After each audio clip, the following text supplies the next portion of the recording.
সময় সংলাপে স্বাগত জানাচ্ছি আমি তুষার আব্দুল্লাহ। সময় সংলাপে আজ আমার সঙ্গে যোগ দিয়েছেন কবি মারুফ রেহান। ব্যাপারে স্বাগত সময় সংলাপে।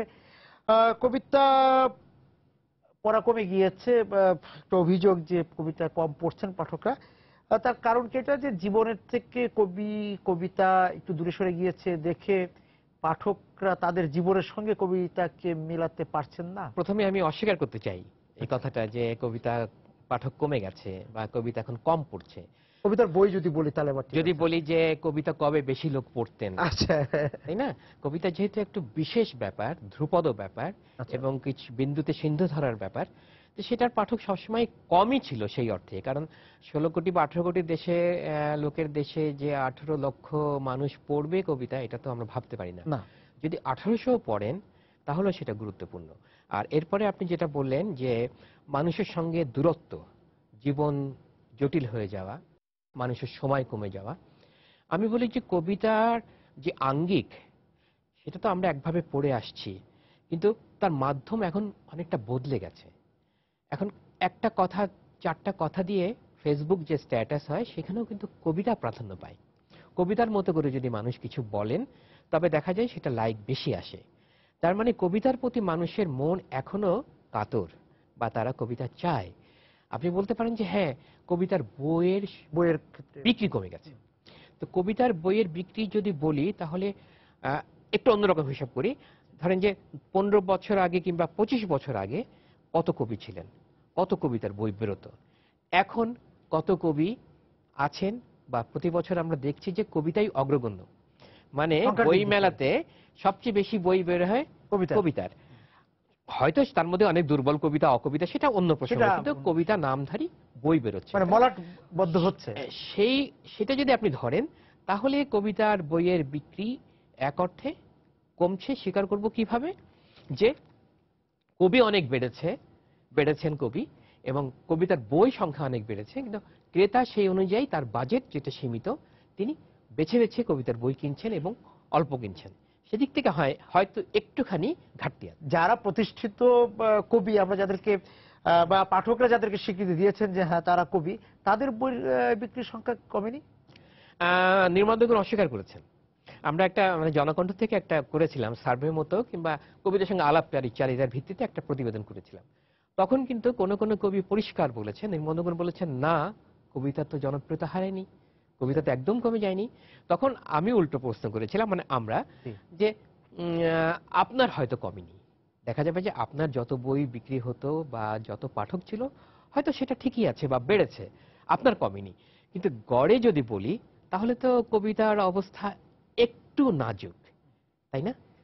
আপনি কি বলেন? আপনি তো কবিতা লেখেন। না, নাজুক তো আছে, কিন্তু কবিতা যে জায়গা দেওয়ার যে বিষয়টা ছিল পত্রিকায়, আপনি আপনি নিজেও অনেক কবিতা ছেপেছেন কবিদের, সেই জায়গা থেকে যে এক পাতা ভরা কবিতা, হ্যাঁ, ওই যে সেই দৈনিক পত্রিকাগুলোর, এবং সেই কবিতা পড়ার যে আগ্রহটা ছিল, সেই জায়গা থেকে কি পাঠক অপেক্ষা করে বা ঝাঁপিয়ে পড়ে উকি দেয়? হ্যাঁ, এই পত্রিকা যেটা আপনি বললেন যে পুরো পাতা জুড়ে যে কবিতার একটা অবমূল্যায়ন ঘটেছে, এটা হয়তো সম্পাদকরাই ঘটিয়েছেন, কিংবা এর সঙ্গে সামাজিক ব্যক্তি মানুষ যিনি কবিতা লেখেন তিনিও হয়তো ঘটিয়ে থাকতে পারেন।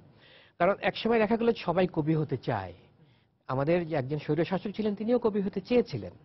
তার হয়তো কবিতার প্রেম থাকতে পারে, কবি মনও থাকতে পারে, কিন্তু কবিতা হয়ে উঠতে গেলে যে সমস্ত অনুভূতি, ভাব, বিজ্ঞান এবং প্রকাশভঙ্গি সব থাকার লাগে বা শেখা লাগে বা চর্চা লাগে, সেটা তার ছিল না হয়তো। কিন্তু অনেক কবি তো আছে। কিন্তু দেখা গেল কি যে কবিদের ব্যাপারে সামাজিক বোধহয় একটা অবমূল্যায়ন ঘটতে শুরু করেছে সেই 80 দশক থেকে। কেন? এটার কারণ কবিদেরও কিছু দোষ আছে। কবির সঙ্গে রাষ্ট্র একসঙ্গে যায় না। আমি যদি রাষ্ট্র থেকে সুবিধা নিতে চাই বা সমাজ থেকে সুবিধা নিতে চাই, কিংবা কবি যে অভিধা বা কবির যে ধারণা সাধারণ মানুষের কাছে যে তিনি হবেন একটা ধ্যানী মানুষ, একটা জ্ঞানী মানুষ, গভীর বোধসম্পন্ন মানুষ, সেই মানুষটাকে যখন দেখে যে অন্য আরো 10 জন, শব্দটা খুব বাজে, ধান্দাবাজ, সেটার সঙ্গে যদি যুক্ত করতে পারি, সমান্তরালে যদি কবি হাঁটেন, তখন কবির অবমূল্যায়ন ঘটে, পাশাপাশি কবিতার অবমূল্যায়ন ঘটে। কিন্তু এর সঙ্গে আমি একটু যোগ করতে চাই, সেটা হচ্ছে কবিতা চর্চার যেই নিবিষ্টতা, কবিতার যেই মান, তার যে উচ্চতা, সেইটা ধারণ করার জন্য যে অভিনিবেশ বা যেই সময় দেয়া, সেইটা আমাদের কবিদের মধ্যে ধীরে ধীরে কিন্তু কমছে। আমরা যদি বলি যে এখন যে বাজার চলতি বা বাজারের চাহিদা, বাজার, নগর জীবন, সেগুলি কি এর জন্য দায়ী? মানুষের জীবন ব্যস্ত হয়েছে, হ্যাঁ, জটিল হয়েছে। একজন কবি আগে যেভাবে জীবনযাপন করতে পারেন এখন তা পারেন না, এটা সত্যি কথা। আর বিশেষ করে আমি বারবার যে কথাটা বলি যে বাংলাদেশ একটা অ্যাবস্ট্রাক্ট অ্যান্ড অ্যাবসার্ড দেশ হয়ে উঠেছে, যে এখানে যে কি চলছে এবং কি চলে বা কি চলে না এটা বোঝা মুশকিল। একজন কবির উপরে নানান ধরনের চাপ থাকে, প্রভাব থাকে। সেই জায়গা থেকে উঠে এসে বা বেরিয়ে এসে তার যে নিবিষ্ট হওয়ার জায়গাটা, ধ্যানের জায়গাটা, সেই জায়গাটা বোধহয় একটু আমরা ক্ষুণ্ণ করছি। একান্ত হওয়া, একান্ত হওয়া, একাকী হওয়া, একাকিত্বতা, এটা খুব দরকার কবির জন্য। এবং পঠন এবং কবিদের সঙ্গে কবিদের যে সম্পর্ক, যোগাযোগ, একইভাবে অন্যান্য শিল্পের সঙ্গে কবির যে সম্পর্ক, সেইখানে বোধহয় কোনো একটা সম্পর্কহীনতার চল শুরু হয়েছে। আপনি মারুফ ভাই বলছিলেন যে কবিতাকে বা কবির অবমূল্যায়ন হয়েছে, কবিতার অবমূল্যায়ন হয়েছে। সেই জায়গা থেকে আমি একটু কবিতা উৎসব, জাতীয় কবিতা উৎসব, কবিতা নিয়ে যে উৎসব হয় সেই আলোচনাটা একটু যেতে চাই। আমি জানি না সেটা বিব্রতকর কতটুকু হবে। কবিতা উৎসব, জাতীয় কবিতা উৎসব আমরা ছোটবেলা থেকে একরকম দেখে আসছি। একটা মানে 21-এর বইমেলার আগে জাতীয় কবিতা উৎসবের প্রতি এক ধরনের আগ্রহ ছিল, কারা আসছেন, কারা কবিতা পড়বেন।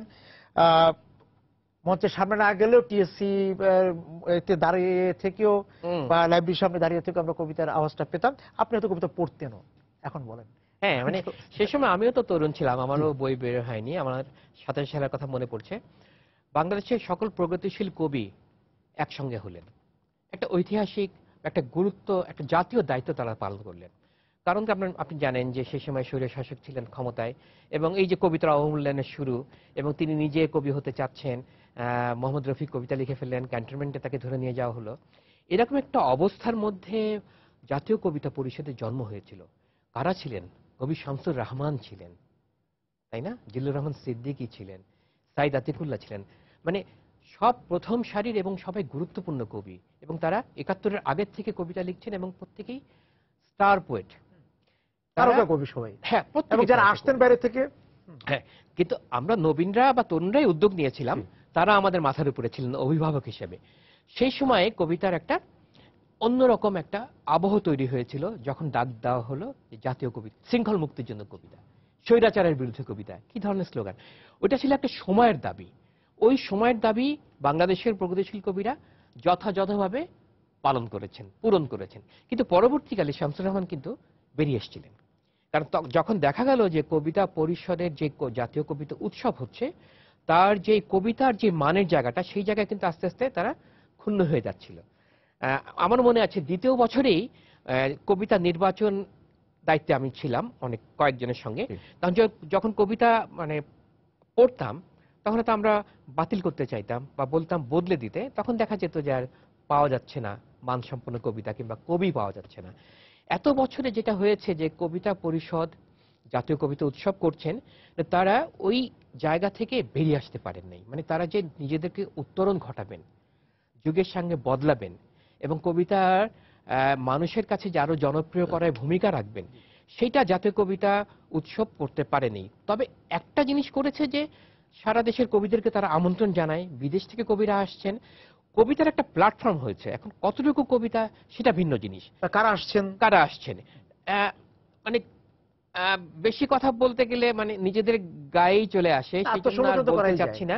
আমি প্রতি বছর কবিতা উৎসব দেখতে যাই, কবিতা পড়তে আমার আগের মতন টানে না আর কি। আমরা বিরতির সময় বলছিলেন মারুফ ভাই যে আমরা আলোচনা করছিলাম যে কাভারেজ, যে গণমাধ্যমের যে একটা আগ্রহ ছিল জাতীয় কবিতা উৎসবকে, সেটাও প্রথম পাতায় লিড নিউজ হতো। লিড নিউজ না হলে প্রথম পাতায় কবিতা উৎসবের ছবিটা ছাপা হতো। হ্যাঁ, সেই ছবি বা সেই সংবাদটি আজকে দৈনিক পত্রিকার কোথাও খুঁজে দেখতে হয় জাতীয় কবিতা উৎসব হয়েছে, কোন পাতায় আছে খবরটা, ঠিক না? এবং বিশেষ বিশেষ নিউজ হতো, মানে ওই দিনের কথা বললেন, কিন্তু আগে থেকেই কিন্তু গণমাধ্যমে আসতো যে কারা আসছেন কবিতা পড়তে, হ্যাঁ, কারা প্রায় 10 পড়বেন। দিন আগে থেকেই তো একটা মানে জমজমাট একটা ব্যাপার হয়ে যেত, মানে কবিদের মধ্যে একটা বিপুল ছাড়া, এবং সারা দেশে গ্রামাঞ্চলের পর্যায়েও যেখানে সাধারণ নবীন কবিতা লেখার চেষ্টা করছেন তার মধ্যে একটা ভিতরে একটা আলোড়ন জাগতো যে জাতীয় কবিতা উৎসব হচ্ছে, সেখানে শামসুর যাবো। রহমানরা আছেন, সেখানে আমরা যাব। সবাই কবিতা পড়তে পারতেন না, 2 দিনের সম্ভব না, কিন্তু কি আপনার নিশ্চয় মনে আছে যে গম গম করতো না, পুরো জায়গাটা ভর্তি হয়ে যেত। এখন আপনি যান কবিতা উৎসবে, দেখবেন যে অনেক আসন খালি। তার জন্য যে কবিতার কোনো ক্ষতি হয়ে যাচ্ছে এটা কিন্তু আবার আবার বলবো না। আচ্ছা, হ্যাঁ, সেটা আলাদা জিনিস। মানে কবিতা চর্চার কোনো ক্ষতি হচ্ছে না। কবিতা চর্চা, এটা হয় কি যে আহ, ওখানে যে যে ধরনের কবিতা পড়া হয় বেশিরভাগ, হয়তো সেখানে কবিতার মানটা তেমন নয়। সাংগঠনিক ক্ষতি আহ, হচ্ছে। সাংগঠনিক উপকার হচ্ছে। আচ্ছা, উপকার হচ্ছে। আচ্ছা। সাংগঠনিক উপকার হচ্ছে যে আপনার কবিরা একজোট হচ্ছেন, কবিদের একটা অংশ অবশ্যই সাংগঠনিকভাবে শক্তিশালী হচ্ছেন, একটা সংগঠন হয়েছে জাতীয় কবিতা পরিষদ। পরিষদ। কিন্তু কবিতা, কবি তো একক মানুষ, তিনি সাংগঠনিক নন, তিনি একা সংগঠন করেন এবং তিনি একাই প্রতিষ্ঠান হয়ে ওঠেন। সেই জায়গাটা যদি বলেন তাহলে জাতীয় কবিতা পরিষদের বা উৎসবের কোনো ভূমিকা নেই। এবং এই যে এইটার কে কেন্দ্র করে জেলা পর্যায়ের যে একটা উৎসাহ, একটা চর্চা, সেই জায়গাটা হচ্ছে নাকি হ্যাঁ, সেরকম? কবিতা পরিষদের তো শাখা বিভিন্ন জেলায় ছিল, আমি জানি না এখন আছে কিনা, যেহেতু আমি একদম বাইরে চলে এসেছি। কবিতা উৎসবে আমি যাই বন্ধুদের সঙ্গে দেখা হতে এবং তাদের কবিতা শুনতে, অনেক বন্ধুকে আমি পাই যাদের সঙ্গে সারা বছর দেখা হয় না। আমি প্রতি বছরই কবিতা উৎসবে 2 দিন না হলে 1 দিন তো যাবই। আচ্ছা, কিন্তু সেখানে আগে সেই এবার বন্ধুদেরকেও গিয়েছিলেন? খুঁজে পাই না, এরপর 2 দিনই গেছি আমি, কিন্তু সেই বন্ধুদেরকে খুঁজে পাই না। আচ্ছা। দেখি যে যারা মঞ্চে কবিতা পড়েছেন, যারা ঠিক উদ্যোক্তা, তাদেরও অনেক সময় মিস করি যে পাই না খুঁজে আর। আচ্ছা, আপনি বলছেন যে মানে ধীরে ধীরে অনেকে সরে যাচ্ছে। আনুষ্ঠানিক না, সরে যাচ্ছে না বলে বলতে পারি যে আনুষ্ঠানিকতা সর্বস্ব হয়ে গেছে।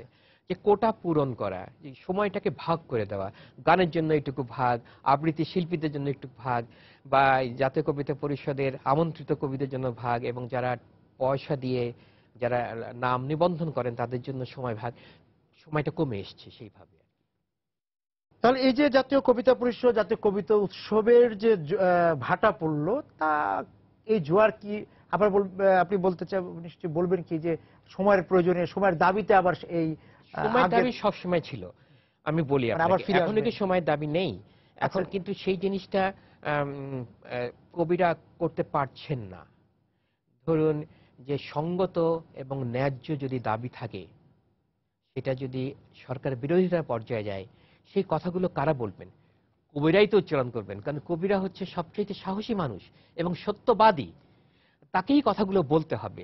সেই কথা বলার জায়গাটা কি কবিতা পরিষদে আছে? এইটা আমি প্রশ্ন তাদের কাছেই রাখতে চাই।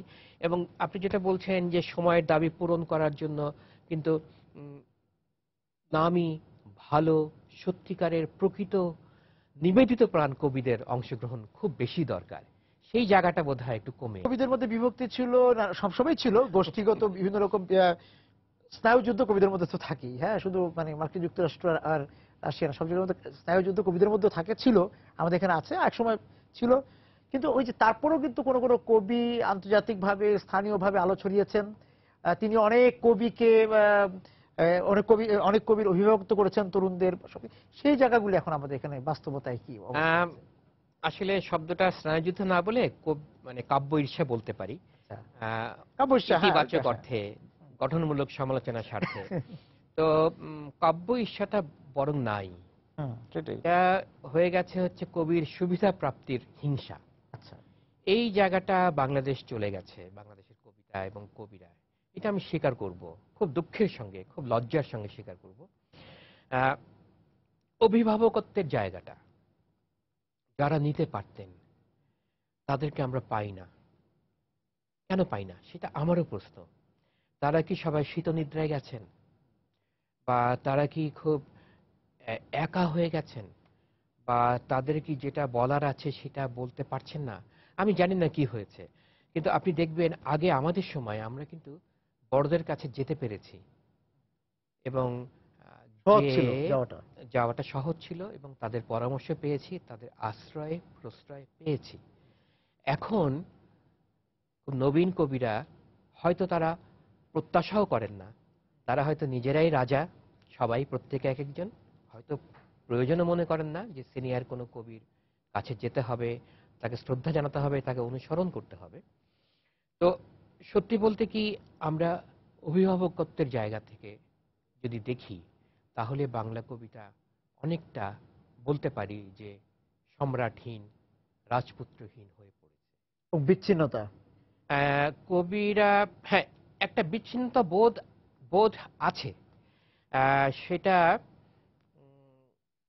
কেন? এবং তরুণদের মধ্যে কি সংক্রমিত হয়েছে না? কেউ কাউকে পরোয়া করতে চাচ্ছে না, কেউ সবাই ওই যে আপনি যেটা বলছেন সম্মান জানানোর যে হ্যাঁ ব্যাপারটা, হ্যাঁ হ্যাঁ, হ্যাঁ, পড়া মানে যে শ্রদ্ধার জায়গাটা। বড়দেরকে যে সম্মান করা, এটাতে আমাদের সামাজিক লক্ষণই ছিল, আমাদের যে মূল্যবোধই ছিল, বাংলাদেশের মূল্যবোধ, যে আমরা বড়দেরকে সম্মান করি। সেটা তো নাই, সেটা নাই এখন। আমি কি বলবো, আমি কিভাবে বলবো এটা? খুব দুঃখ লাগে এবং খুব কষ্ট লাগে, লজ্জাও তো লাগেই, যে কবিরা, যদি কোনো কবি কোনো রাষ্ট্রীয় পুরস্কার পাওয়ার জন্য ধর্ণা দেন বা কোনো ধরনের চাপ সৃষ্টি করেন, তিনি কি আর নবীনদের কাছে শ্রদ্ধার্ঘ পাওয়ার দাবি মতন করতে পারেন দাবি করতে পারেন বা কি? প্রত্যাশা করতে পারেন। তো সেই জন্য আমি বলতে পারি যে, বরং যেটা হতে পারে, সামাজিক মানুষ বাদ দিই, কবিতা, বিশুদ্ধ কবিতা, কবিতার কাছে কবিরা যান। একজন জ্যেষ্ঠ কবি যে কবিতা লিখছেন, একজন নবীন কবি সেই কবিতার মধ্যে ডুব দেন, মানিক রতন তুলে আনেন। সেটা অনেক বেশি গুরুত্বপূর্ণ। সামাজিক মানুষ না হয় কবিরা দূরেই থাকুন, সমাজের মঞ্চ আলোকিত করার দরকার নেই, বরং যদি কবিতায় তিনি আলোকিত করতে পারেন এবং কবিতায় যদি সত্যোচ্চারণ করতে পারেন, সত্যি কথা সাহসের সঙ্গে, নান্দনিকতার সঙ্গে উচ্চারণ করতে পারেন। কবিতার মতো করে যদি তিনি প্রকাশ করতে পারেন, তবে সেটা এক দেশের কোনো প্রত্যন্ত একটা ছাত্রকেও আলোড়িত করতে সক্ষম। কারণ কবিতার এই শক্তিটা তো আছেই, হ্যাঁ, কবিতার এই গুণটা আছে, এই বৈশিষ্ট্য আছে। সুতরাং যদি ভালো কবি হয়, সেটা যেমন হৃদয় আপ্লুত করে, এবং যদি সাহসী কবিতা হয়, সময়ের উচ্চারণ হয়, তবে সেটাও মানুষকে কিন্তু আবেগ আপ্লুত করে, দ্রোহী করে। হ্যাঁ, কিন্তু আপনাদের সময় তরুণ বা আপনারা যাদেরকে তরুণ দেখেছেন, তরুণ হুম, কবি দেখেছেন, তারপর আপনারা তরুণ ছিলেন, হুম। তারপরে এখন যারা তরুণ কবি আছেন তাদের মধ্যে তফাৎ খুঁজে পানি। হ্যাঁ, আপনি তো একটু আগে বললেন যে পরোয়া করার ব্যাপারটা, সম্মান না জানানোর ব্যাপারটা, এটা তৈরি হয়েছে। ওই শুধু শুধু মানে জ্যেষ্ঠদের না, নিজেদের মধ্যেও, নিজেদের আহ, সহবর্ষীদের মধ্যে সেই শ্রদ্ধাবোধ জায়গাটা হয়তো চলে গিয়েছে বা একদম সত্যি কথা। মানে বন্ধুরা কিছুটা বন্ধুত্বের মুখোশ পরে থাকেন, মিত্ররা ছদ্মবেশী শত্রু। এই অবস্থায় বাংলাদেশ কেন যাচ্ছে, মানে বাংলাদেশের কবিরা কেন সেটা যাচ্ছে? তো মানে হ্যাঁ, কবি এবং লেখক সাহিত্যিক সব জায়গা মানে মিলে যদি কবি বনাম কবি। হ্যাঁ হ্যাঁ, সেটা আপনার প্রশ্নটা ছিল যে আমাদের মধ্যে বিভেদটা, জি তাই না? উম, কবিতায় বিভেদ থাকা ঠিক না তো, কিন্তু কবিতার বিভেদটা তৈরি হয়েছিল রাষ্ট্রীয় পর্যায় থেকে, ঠিক না? ৮০ দশকে। জি হ্যাঁ, তখন থেকে একটা দুই রকম স্রোত তৈরি হয়েছে। আর খুব দুঃখের সঙ্গে বলতে হয়, আবারও বারবার দুঃখ শব্দটা আমি উচ্চারণ করছি, যে বাংলাদেশে সম্ভব হলে বোধহয় নদীও দুই ভাগ হয়ে যেত, দুই দল হয়ে যেত, তাই না? এরকম একটা অবস্থা, সব জায়গায় দুই দল বা তিন দলের ব্যাপার। সেটা কবিদের মধ্যেও ঘটেছে একাংশের মধ্যে। আবার যারা, এমন কিছু কবি আছেন যারা হয়তো এই দলাদলির বাইরেই থাকতে চান, ওই যে আপনি যেটা বলেন যে নীরবে এবং আছেন, সেই জন্যই তারা উপেক্ষিত। আচ্ছা এই উপেক্ষিত। যে মোহাম্মদ রফিকের কথা বলছি, মোহাম্মদ রফিককে কিন্তু কোনো মঞ্চে দেখা যায় না, অথচ ওনার চেয়ে দ্রোহী বিপ্লবী কবি কে ছিলেন? রুদ্র মারা গেছেন, কিন্তু ছিলেন মোহাম্মদ রফিক, তাকে পাই না। মহাদেব শাহ দেশ ছেড়েই চলে গেলেন, হ্যাঁ, তাই না? শামসুর রহমান নেই। আল মাহমুদ একজন ভালো কবি, তাকে আমরা সবসময় দূরে সরিয়ে রেখেছি মৌলবাদী বলে। এগুলো তো কবিতার মধ্যে দরকার ছিল না, ছিল? তাকে মানে মানে দূরে সরিয়ে রাখাটাও বা কেন? হ্যাঁ হ্যাঁ, এটা শুরু করেছেন তো আমাদের সিনিয়ররাই, সিনিয়ররাই ভাগাভাগি করেছেন, এবং দল গোষ্ঠী এগুলো গড়ে উঠেছে। এগুলো ঠিক না। কবি সবার কাছে শ্রদ্ধার পাত্র হবেন। কবি যেটা লিখবেন তিনি কিন্তু কোনো দলের দিকে তাকিয়ে লিখবেন না, ঠিক না? তিনি মানুষের দিকে তাকিয়ে লিখবেন। কবিতার বীজতলাগুলো নষ্ট হয়ে গিয়েছে কিনা এখন অবশ্য লিটল ম্যাগের চেয়ে অনলাইনে কবিরা বেশি সক্রিয়। অনেক ওয়েব পোর্টাল আছে, সাহিত্য ওয়েব পোর্টাল আছে, সেখানে পাশাপাশি দৈনিক পত্রিকাগুলিতে কতটা সুযোগ পাচ্ছে, সবকিছু মিলে কবিতার যে চর্চা অনুশীলন সেই জায়গাটা। হ্যাঁ, আমি বলবো যে নতুন যারা লিখতে আসছেন তাদের জন্য যেমন সহজ হয়েছে অনলাইন, একইভাবে কঠিন হয়েছে। সহজ কিভাবে? যে আমি এক্ষুনি কবিতা লিখে সেই কবিতাটা জানিয়ে দিতে পারছি, সঙ্গে সঙ্গে লাইক কমেন্ট পাচ্ছি। আগেকার কথা ভাবেন, তখন একটা কবিতা কোথায় দৈনিক বাংলায় বেরোলো, সেটা কারো চোখে পড়লো কি পড়লো না, কোনো চিঠি আসলো কি আসলো না, টেলিফোন মোবাইল কিছু ছিল না। এবং কতদিন পর কবিতাটা ছাপা হলো সেটা বড় বিষয়। হ্যাঁ, প্রতিক্রিয়া পাওয়া যেত না।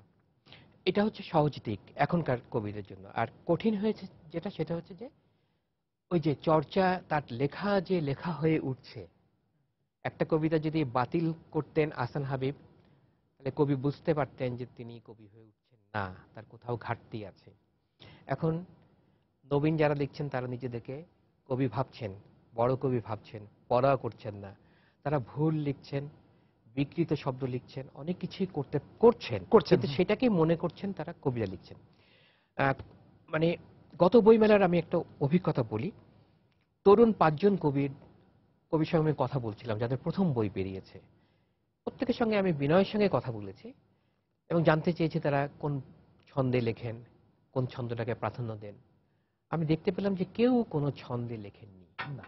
এই 5 জন নাম করছেন, কিন্তু তারা কবিতা যে ছন্দ একটা ব্যাপার আছে, ছন্দে লিখতে হয়, ছন্দের ভেতরে শব্দগুলোকে ফেলতে হয়, তাহলে সাধারণ কথা, মুখের কথা আর কবিতা আলাদা কোথায়, সেটা তারা জানেন না।